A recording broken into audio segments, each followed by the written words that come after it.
په ناف کې د تیل اچولو بشمار فائدې دي، لیکن شپږ غټ فائدې نن ز تاسو مخې ته بیانوم. ظاهره خبره ده چې کله نه کله موږ باندې داسې بیماری راشي چې د هغې موږ علاج کوو، دوا نه استعمالو، وقتی طور پر موږ ته فائدہ وشي، لیکن چې کله دوا نه پریدو نو د هغې نه بعد دوباره د هغه بیماری اٹیک وکړي. بعض بیماریان داسې وي چې د هغې تعلق ظاهره خبره ده چې ناف چې کوم دی نو ته چې ویل کېږي پښتو کې، دا یو داسې شی دی پر اسرار چې د دې څومره رګونه دي د انسان جسم ته وتلي، دا ټول رګونه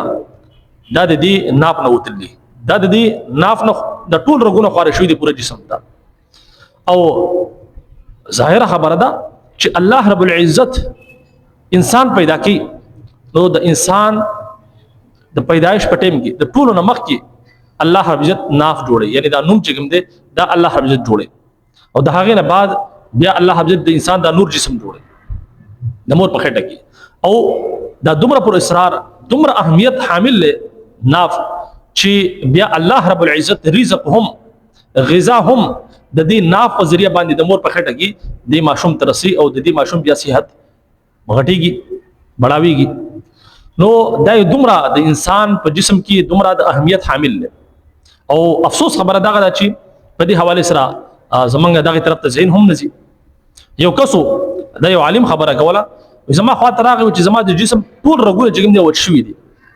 ډاکټر نه ته چې ستا اپریشن کیږي، د ټول رګونو چې کوم دي الګ الګ اپریشن به کیږي، دا به کولاوي. وې ما له مشوره ورکړه چې خپل په ناف کې یعنی په نوم کې تیل واچو، د دې سلسله شروع کا. نو هغه ما پوری خوندل، هغه لګ پړه لیکو ځان دې پړه لیکو چې زب ما ته چې به ته عمل شروع کا.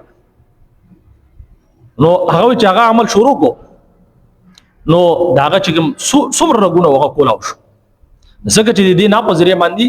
تاسو ته مخکې خبره وکړه چې د دې ناپ نه د انسان پوره جسم ته رګونه خواره شوي دي. نو هغه چې کله هغه قطرې تلاړې د هغې په ذریعہ باندې ټول رګونه کولاو شو بغیر د اپریشن نه. نو بیا ما په سراغ زما شکریا ادا کړه. بهرحال اکثر بیشتر داسې بیماریاں وي چې هغه د هغې تعلق د دې ناف سره وي. سمجھ کې خبر راځي کچري موږ تاسو په ناف کې د تیلو اچولو قطرو اهتمام کوو نو ان شاء الله تعالی موږ تاسو ته په دې کې ډېر زیاته فائدہ ملاويږي. او ډېر څه بیماریاں داسې لا علاج بیماریاں چې د هغې لپاره دا یو شفا ده. راځو اسې خو بشمار فائدې دي د تیلو اچولو په ناف کې، لیکن شپږ داسې فائدې چې هغه تاسو مخې ته بیانوم چې په دغه حواله سره ډېر کسان پریشان وي. نو د شپږ فائدې واورئ، او کچري تاسو په دې حواله سره چې کوم دې بیمار یې تاسو ته دا مسله وي نو تاسو بالکل د دې استعمال کولای شئ. راځو اولنۍ فائدہ د سرمنو چې څومره د جلد چې څومره بیماریاں وي، خشکی وغیرہ وي یا خارق په انسان باندې بعض کسانو باندې خارق ولګي، خشکی جوړه شي په جسم کې، نو کچري کم کس چاهي نارینه زنانه هغه په ناف کې قطري اچي د تیلو د دې سره د جسم څومره جلدی خشکی وي یا خارق وي یا دغه شانتي شونډي وچیږي یا دغه شانتي لاسونو کې جګم د خشکی پیدا کیږي او په جسم کې څومره خشکی وي دا ختمي، بلکې جسم تر او تازه کی، خاص کر کې د چهره د تر او تازګۍ لپاره هم دا بهترین شی دی. د هغې نه علاوه دویمه فائدہ د هاضمې لپاره،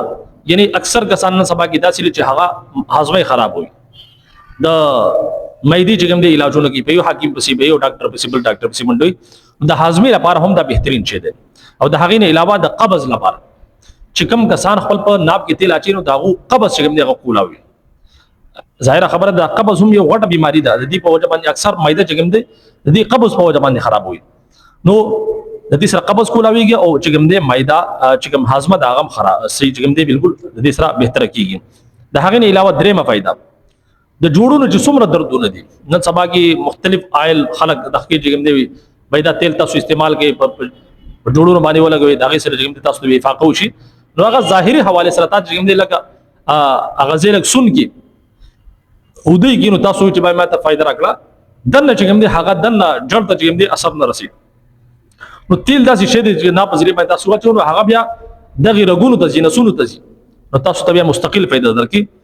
چاهه د زنګونو دردونه وي یا دغه شانتي د ملا درد وي، د جوړونو څومره دردونه وي، د هغې لپاره دا بهترین عمل دی. په ناف کې تیل اچول. دغه شانتي سلورم فائدہ د پرسکون خوب د پاره او د ډیپریشن د خاتمه د پاره. نن سبا کې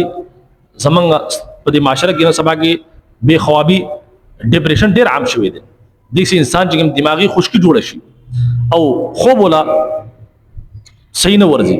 بے خوابي ته چوي لګيږي. ظاهره خبره ده دا خوب د الله ډیر غټ نعمت دی چې کله د انسان خوب نه کیږي نو بیا د نفسیاتي حواله سره ډیپریشن شکار شي. دی بیا پریشان وي. دی بیا ظاهره خبره ده د بعض کسان بیا داسې حد تلل شي چې خپل د ژوندۍ خاتمه وکړي. نو یقیني طور پر دا چې د دماغ څومره بیماریاں خشکی د دماغ خشکی شو یا دغه چانتي چې کوم کسان ته خوب نه ورځي پرسکون خوب نه ورځي نو د هغه لپاره دا بهترین شی دی چې تاسو خپل ناب کې خپل نوم کې چې کوم تاسو د تیلو قطرې اچوي او دا د پرسکون خوب د لپاره او د ډیپریشن لپاره بهترین عمل دی. دغه شانتي پنځمه فائدہ د سترګو چې څومره بیماریاں دي د سترګو مخې ته چې دا سوجن وغیرہ شي پړسوب راشي یا دغه نه علاوه د سترګو نظر کمزوري شي نو د سترګو چې څومره بیماریاں دي سوجن وغیرہ پړسوب وغیرہ یا دغه شانتي آشوب چشم ته چوي لګيږي او دغه نه علاوه نظر د چا کمزوري شي دغه لپاره دا بهترین شی دی چې تاسو خپل پناف کې تیل اچوي. د نظر چې څومره بیماریاں دي پړسوب شو سوجن شو او دغه شانتي آشوب چشم یا د نظر کمزوري لپاره دا بهترین شی دی. د هغې نه علاوه شپږمه فائدہ د تولیدي صحت د لپاره یعنی هغه زنانه چې د بانجپن شکار وي یعنی ماشوم نه پګېډه کیږي او دغه شانتي هغه نارینه چې په منی کې چې کوم سپرم وي په هغه حواله سره کمی بیچي وي یعنی مردانه حواله سره کمزوري وي او دا د هغې لپاره هم بهترین عمل دی بهترین دوايي ده چې کوم زنانو ماشومان نه پګېډه کیږي او د هغې نه علاوه د بانجپن شکاري ظاهره خبره ده او چې کوم نارینه د بانجپن شکار وي نو د هغوی لپاره په ناف کې د تیل اچولو سره دا چې کوم تولیدي صحت دی دا درست کیږي صحیح کیږي. بهرحال د دې نه علاوه بېشماره فایدې دي لیکن دا و غټې فایدې ما ستاسو مخې ته بیان کړم. اوس راځو دې طرف ته چې کم تیل استعمالول شو. د شړشمو تیل شو دا هم استعمالولی شئ د زیتون تیل هم استعمالولی شئ دا شانتي د کوپرې تیل هم استعمالول شي او د بادامو تیل هم استعمالول شي. چې کوم تیل تاسو چې کوم مهیا وي په کور کې موجودي تاسو د هغې قطرې استعمالول شي او د دې چې کوم طریقه د ظاهره خبر ده یو یا دوه قطرې د تاسو خپل په نامه کې واچوي په ناف کې واچوي او بیا لږ ټیم پرېږدوئ دغه شانتي بیا داسې ومږئ نو د دې په ذریعه باندې چې کوم دا تیل دی دا به ټول دننه چې نسونه دي کوم ځای کې کمزوري ده کوم نسونو کې مسله ده دا ټول تیل به هغې دغه شي لاړ شي د هغې په ذریعه باندې چې څومره بیماریاں دي کمزوریاں دي الله حافظ په د هغې نه تاسو ته چې کوم شفا درکړي. بهرحال که چې کم کسان بیمار وي او د ډاکټر نه علاج کې نو پیله دی ډاکټر سره مشورو کې چې بھائی دغه شان زدا تیل استعمالول شي مناسب استعمالول. ظاهر خبره چې بعض دوايان داسې وي چې هغه بیا ری اکشن کې نو کچري داسې دوايي تاسو استعمالو چې هغه ری اکشن کې نو په هغه حواله سره تاسو مخکې خپل د ډاکټر سره مشورو کې. بهرحال امید کوم چې دا فائدہ مند ویډیو به پورا چې سمجھ کې راغلی دا سره مخکې شیر کې ځکه چې بل مسلمان ته نفع فائدہ رسول دا هم صدقه جاریه ده. اجازت راکړئ. السلام علیکم ورحمۃ اللہ وبرکاتہ.